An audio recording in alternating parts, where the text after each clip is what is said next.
आप सबको जय मसीह की। परमेश्वर आप लोगों को बहुत आशीष दे।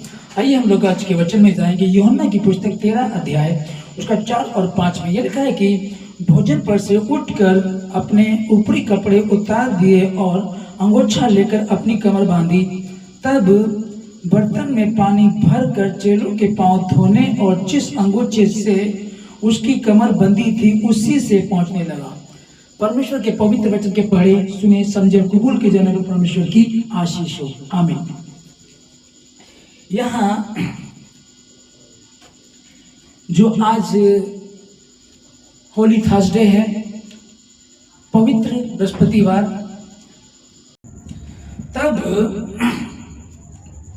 तब यीशु मसीह ने अपने ऊपरी कपड़े उतार दिए और अंगोछा लेकर के अपनी कमर कसी। कमर कसने के बाद उसने बर्तन में पानी लिया।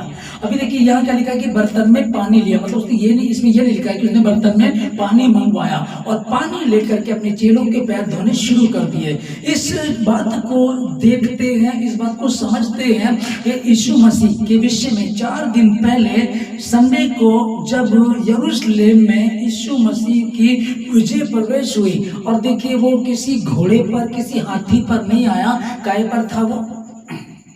गधे के ऊपर उसने अपनी सवारी की और गधे के ऊपर जब आया तो लोगों ने होसाना होसाना के नारे लगाए। उन लोगों ने ये विश्वास किया कि ये सचमुच ये ही प्रभु है और ये ही राजा है। और ज्यादा तो उस बीच में उसका होसाना के नारे से लगा रहे थे। वो सोच रहे थे कि जो रोम की सरकार यहाँ है इसको तो यीशु मसीह खत्म कर देगा, हमारी सरकार आएगी और हम यीशु मसीह के पीछे हो लेते हैं ताकि हमको ऊंचे ओहदे मिल जाए। तो कुछ की सोच ये थी और कुछ लोग उसको देखने आए थे क्योंकि उसने एक बड़ा ही अद्भुत काम किया था, जो 4 दिन के मृतक लाजर को जिंदा किया। तब जो इसको आज हम देखें कि 4 दिन बाद फिर जब उस यीशु मसीह ने जान लिया कि अब मेरी घड़ी आ पहुंची है, क्योंकि मैं पिता के पास से आया हूं, मैं पिता के पास फिर मैं वापस मुझे जाना भी है। तो भोजन पे से उठा। ये वो भोजन था, वो खाना ये खा रहे थे जब यीशु मसीह पकड़वाएगा। उस रात उसने उससे पहले उसने चेलों के साथ भोजन किया। वो भोजन था ये। और भोजन पे से उठकर यीशु मसीह ने अपने ऊपरी कपड़े उतार दिए और चेलों के पांव धोना शुरू कर दिया। अभी इसको समझिएगा कि परमेश्वर ने हमें कैसा नमूना दिखाया कि अगर आप दुनिया में देखेंगे कि किसी का थोड़ा सा बिजनेस चल जाता तो वो घमंडी हो जाता, किसी की एक अच्छी नौकरी लग जाती तो वो बहुत बड़ा अपने से ज्यादा किसी को कुछ समझता ही नहीं है। और यहाँ तक कि जो सिकंदर महान था कि उसने छोटी सी 30 साल की उम्र में आधी दुनिया को जीत लिया था। और जब वो दुनिया से जा रहा था उससे पहले ही उसने अपने परिजनों से कहा कि जब मेरा जनाजा निकले तो मेरे दोनों हाथ जनाजे से बाहर निकाल देना, ताकि लोग देख सके ये महान सिकंदर है जिसने आधी से ज्यादा दुनिया को जीत लिया था और ये खाली हाथ आया, खाली हाथ जा रहा है। उसने ये संदेश दिया और यीशु मसीह ने नम्रता दिखाई, वो पैदा होने से लेकर आखिरी तक। और जब उसने सुसमाचार प्रचार करना शुरू किया, उसके बाद की बात मैं बता रहा हूँ, सुसमाचार प्रचार करना शुरू किया, 3.5 साल तक जो उसने काम किया, कहीं भी आप उसमें कमी नहीं बता सकते कि यीशु मसीह ने कुछ गलत किया है। यहाँ आखिरी में भी वो यही कहता कि मैं अपने चेलों को जो मेरे साथ हैं उनको मैं सिखा सकूं ताकि वो एक दूसरे के साथ वैसा ही करें। और यही हुआ भी। अब ऐसा क्या था यीशु मसीह के पास? ऐसी कौन सी चीज थी यीशु मसीह के पास? क्या उसके पास कोई तोप थी या कोई मशीन गने थी या बहुत बड़ी सेना थी, बहुत बड़े कोई वो हथियार लेकर के चल रहा था जिससे कि उसने 3.5 वर्षों में दुनिया हिला करके रख दी और हाहाकार मचा दिया? और उस समय 2025 साल पहले ये हुआ था और आज भी लोग उसे ढूंढते हैं, उसके पीछे चलते हैं और उसके पीछे जाना चाहते हैं और उसके सत्य के वचन को जानकर उसी के अनुसार बनना चाहते हैं। ये कब होता है? जब हमने इस पुस्तक में पढ़ा कि यीशु मसीह ने क्या सिखाया। यूहन्ना की पुस्तक 13 अध्याय का 14 और 15, 13 से शुरू करेंगे। तुम मुझे गुरु और प्रभु कहते हो और ठीक ही कहते हो, क्योंकि मैं वही हूँ। यदि मैंने प्रभु और गुरु होकर तुम्हारे पांव धोए तो तुम्हें भी एक दूसरे के पांव धोना चाहिए, क्योंकि मैंने तुम्हें नमूना दिखा दिया है कि जैसा मैंने तुम्हारे साथ किया है वैसा ही तुम भी किया करो। जो कि एक बदलाव जो आया है, एक चीज जो दुनिया में लोगों में आता है, कोई शराब पीता, कोई झगड़ा करता है, कोई बड़े गलत काम करता है, जब मसीह यीशु को वो जान लेता है तो उसका जीवन बदल जाता है। ऐसी बहुत सारी टेस्टमनी जिंदा गवाही आपको मिलेंगी और यूट्यूब पे आप जाइएगा, पता कीजिएगा कितने लोगों का जीवन बदल गया। तो यहाँ यीशु मसीह ने जब उसने अंतिम भोज अपने चेलों के साथ किया और उसको पता लग गया कि अब मेरी घड़ी आ पहुंची है, तब उसने अपने ऊपरी कपड़े उतार दिए, अंगूठा लेकर के अपनी कमर कस ली। क्योंकि ऊपरी कपड़े उतारने का मतलब क्या था कि वो बिल्कुल दीन हो गया, शून्य हो गया, कि एक सेवक की तरह उसने उनके पांव को धोया, उनके पैरों को धोना शुरू कर दिया। उसने उनके पैरों को धोने के बाद फिर उनसे कहा कि तुम मुझे गुरु और प्रभु कहते हो और मैं हूं भी, और जब मैंने गुरु और प्रभु होकर के तुम्हारे पैर धोए, तुम्हारे पांव धोए, तो तुम भी एक दूसरे के पांव इसी रीति से धोया करो। तो परमेश्वर ने एक बहुत अच्छा संदेश दिया है और जगह जगह दिया। आप पढ़ेंगे कि दुनिया में जहां भी आप जाएंगे, दुनिया के किसी भी कोने में आप चले जाइएगा, आपको वह मसीहत मिलेगी, मसीह का नाम मिलेगा, लेकिन आपको ऐसा नहीं मिलेगा कि किसी ने अपने दुश्मन से बैर किया है, बल्कि अपने दुश्मनों के लिए प्रार्थना करना, अपने सताने वालों को आशीष देना है। और इसीलिए मसीहत बढ़ रही है, इसीलिए मसीहत बढ़ती जा रही है। और जिस वचन को हमने यहाँ पढ़ा कि मैंने गुरु और प्रभु होकर के भी जैसे तुम्हारे पांव धोए, वैसे तुम्हें भी एक दूसरे के साथ करना चाहिए। सो परमेश्वर आप लोगों को बहुत आशीष दे। ये जो आज का दिन है, होली थर्सडे, पवित्र बृहस्पतिवार, आज यीशु मसीह ने 2025 साल पहले आज के दिन ने अपने चेलों के पांव धोए और उनको बताया, कहा कि तुम इस रीति से करना है। और जो यीशु मसीह ने बोला है उनको करने के लिए, पहले यीशु मसीह ने खुद उसको धारण किया है। तो जो प्रभु यीशु मसीह ने सिखाया है, तो उसने सिर्फ कहा नहीं, सिर्फ सिखाया नहीं, पर करके भी दिखाया। उसने कहा कि कसूरवारों को माफ करना है तो करना है, उसने किया है। उसने कहा, पतरस कहने लगा, प्रभु मेरा भाई मुझे कितनी बार परेशान करता रहे कि मुझे माफ करूं, क्या 7 बार? तो यीशु मसीह ने ये नहीं कहा कि 7 बार, उसने कहा 7 का 70 गुना। अब ये कहना आसान है, उपदेश देना आसान है। मैं यहाँ खड़ा होकर के उपदेश दे सकता हूँ, लेकिन क्या मैं उस पर चल रहा हूँ? तो यीशु मसीह ने जो उपदेश दिए हैं उसने वैसा करके भी दिखाया है। आगे प्रभु कई जगह जब यीशु मसीह को देखते कि जब यीशु मसीह पकड़वाया जाएगा तो उसके बाद कोई उसकी दाढ़ी नोच रहा है, कोई उसको थप्पड़ मार रहा है, कोई उसके मुंह पे थूक रहा है, कोई पीठ पे मार रहा है, वो किसी को कुछ नहीं कह रहा। और यहाँ तक कि वो क्रूस पर लटका हुआ है और वो कह रहा है, पिता इन्हें क्षमा कर, क्योंकि नहीं जानते क्या कर रहे हैं। प्रभु यीशु मसीह ने जगह जगह इस बात को हमें सिखाया है और जब उसने कहा है तो उसको करना भी है, क्योंकि और ये हम तभी कर सकते हैं जब उसका अनुग्रह हम पर होगा। उसके बिना ये संभव नहीं है। पवित्र आत्मा यदि नहीं है ये संभव नहीं है। यदि परमेश्वर आपके पक्ष में नहीं है, आप प्रार्थना में नहीं है, तो ये नहीं हो सकता। तभी होली थर्सडे और दुनिया में जहां जहां मसीह बसते हैं, आज के दिन चर्च खुलता है।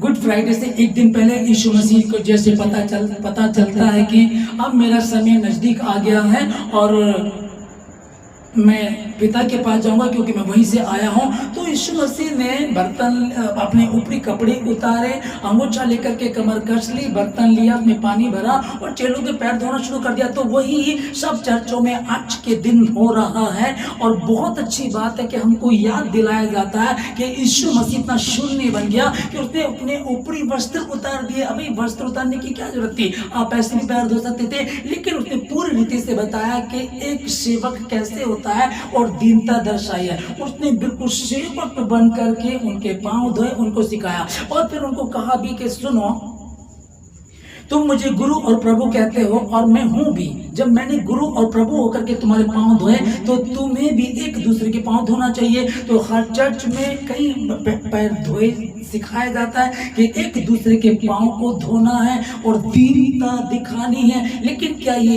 एक ही दिन के लिए है? मात्र एक दिन के लिए? चलो साल में एक बार ही दिन आता है, लेकिन दिमाग में कहीं ना कहीं, मन में कहीं ना कहीं ये आता है। क्योंकि क्या होता है कि एक बार की बात है कि चर्च में कुछ लोगों को रखा कि आप इधर बैठ जाइए, आप इधर बैठ जाइए और एक दूसरे के पांव को धोना है। तो एक व्यक्ति के मन में, मुझे ऐसे मालूम पड़ा था कि उसके मन में यह आ रहा था कि सामने अगर मेरे वो आदमी आ गया तो मैं उसके पैर नहीं धोऊंगा। लेकिन इत्तेफाक ये हुआ कि उसके सामने वही आदमी आ गया। अब मन में तो ये है कि नहीं, मैं उसकी शक्ल देखना नहीं चाहता। और ये आज का दिन जो है, इसको हम कैसे सीख रहे हैं, क्या कर रहे हैं? पारंपरिक रीति से चल रहे हैं या वाकई ही मन बदल गया, मन धुल गया है? वाकई क्या परमेश्वर के कहीं अनुसार चल रहे हैं? जैसे यीशु मसीह ने बिल्कुल उस समय सिखाया कि मेरा समय आ गया है और आखिरी घड़ी है, अब मैं उनको आखिरी बार में ये बता दूं कि तुमको भी एक दूसरे के साथ ऐसा करना चाहिए। मैंने पता है, मैं देख रहा था कि एक बहुत अमीर लोग, क्रिश्चियन फैमिली है और पेशे से वकील है। उन्होंने मुझे बुलाया, हमने घंटों तक वचनों से बात की, उनके हर सवाल का जवाब पवित्र आत्मा ने मेरे द्वारा उनको दिया। बहुत अच्छी मीटिंग वो रही। लेकिन आखिरी में उस परिवार के एक व्यक्ति ने ये कहा कि ये मुझसे नहीं हुआ कि मैं अपने दुश्मनों को माफ करूं, बिल्कुल भी नहीं। और मेरे पास एक ऐसी लिस्ट है जिसमें 100 से ज्यादा लोगों के नाम हैं जिनको मैं बिल्कुल माफ नहीं कर सकता। मैं परमेश्वर के पवित्र स्थान में खड़ा होंगी। मैं बात जो आपको बता रहा हूँ मेरी खुद के सामने की। तो अब बताइएगा कि वो पेशे से वकील है, अमीर बहुत है और बोर्न क्रिश्चियन है, उसके बाद भी अगर वो कह रहे हैं कि हमें माफ नहीं कर सकता, तो फिर ध्यान लीजिएगा परमेश्वर ने कह दिया है, तैयारी के लिए कहा है। 5 मूर्ख थी, 5 बुद्धिमान थी।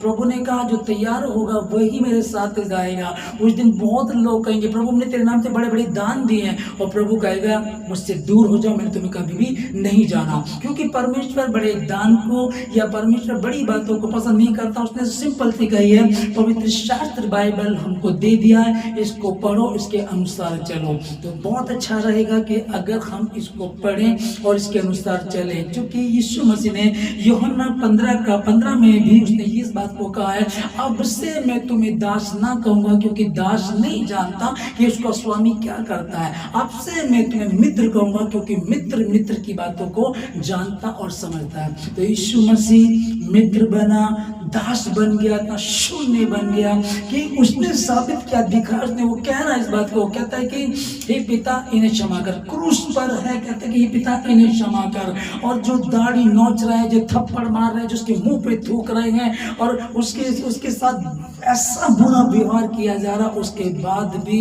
उसने किसी को पलट करके कोई जवाब नहीं दिया।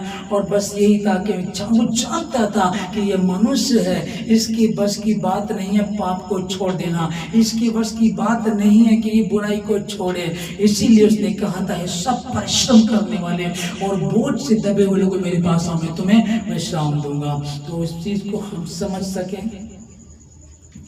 4 दिन के बाद तक लाजर को जिंदा किया, विजय प्रवेश थी और आकार मचा दिया यरूशलेम में। तो ये छोटे से यरूशलेम में तो ये जो तैयारी चल रही थी, पर्व की जो तैयारी चल रही थी वहां थी। लेकिन दुनिया भर के जहां जहां यहूदी लोग रहते वो सब आए हुए थे और वो सब यीशु मसीह को देखना चाहते थे। और वो एक संदेश लेकर के आया, प्रेम का संदेश, शांति का संदेश, शांति का राजकुमार गधे की सवारी करके आया वो।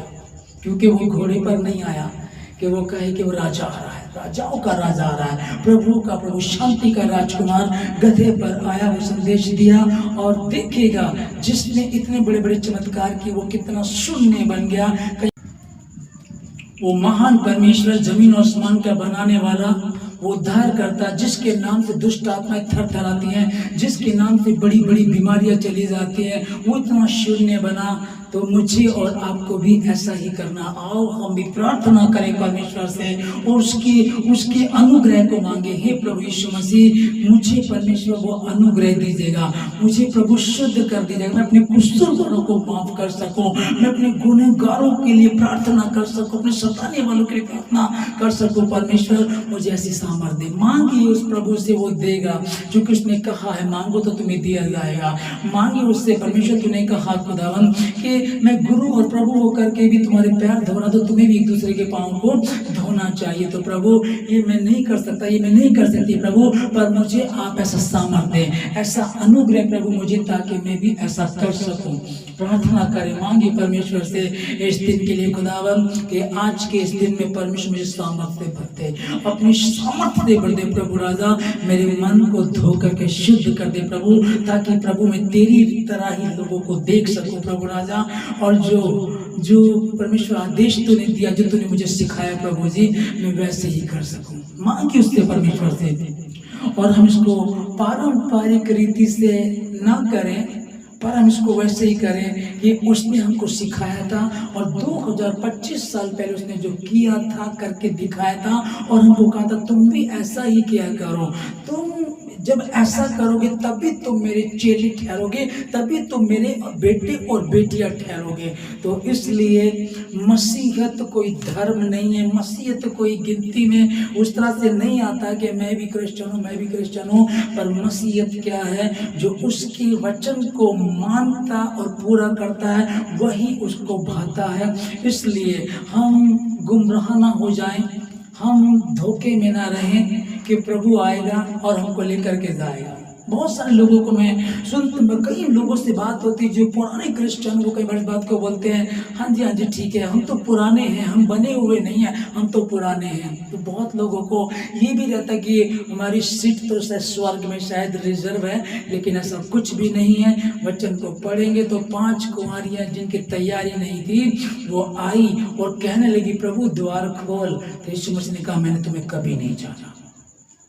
इसलिए ऐसा ना हो कि पूरी जिंदगी मेहनत की हमने, प्रभु में बने रहे, और जब प्रभु आया तो वो इनकार कर दे, कह दे मैंने तुम्हें कभी नहीं जाना।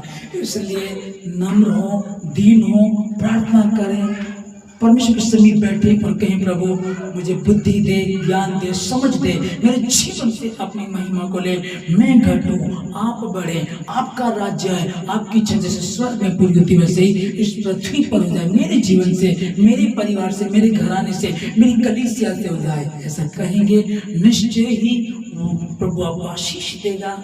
परमेश्वर आपको बहुत आशीष दे। मैं आपके लिए प्रार्थना करूंगा। सर्वशक्तिमान परमेश्वर आपका धन्यवाद देती पिताजी सारी बातों के लिए। प्रार्थना करता हूँ प्रभु राजा, जितने समय मुझे सुन रहे हैं खुदावन, सबों के लिए प्रभु जी आप इनको संभाले, अपनी योजनाओं को उनके जीवन से पूरा करें। आज होली थर्सडे कि यीशु जी 2025 साल पहले आपने अपने चेलों के पांव धोए प्रभु जी, ऊपरी वस्त्र उतार दिए, बर्तन में पानी लिया और परमेश्वर के पांव धोने शुरू कर दिए। आज प्रभु जी वैसे नम्र और दीन प्रभु जी हम सब लोग हो सके परमेश्वर, कि सिर्फ पैर धुलाई आज एक दिन की ना हो, पर हमेशा के लिए परमेश्वर हम एक दूसरे से प्रेम कर सके प्रभु जी, क्योंकि सबके सब मनुष्य तेरी संतान है खुदावन।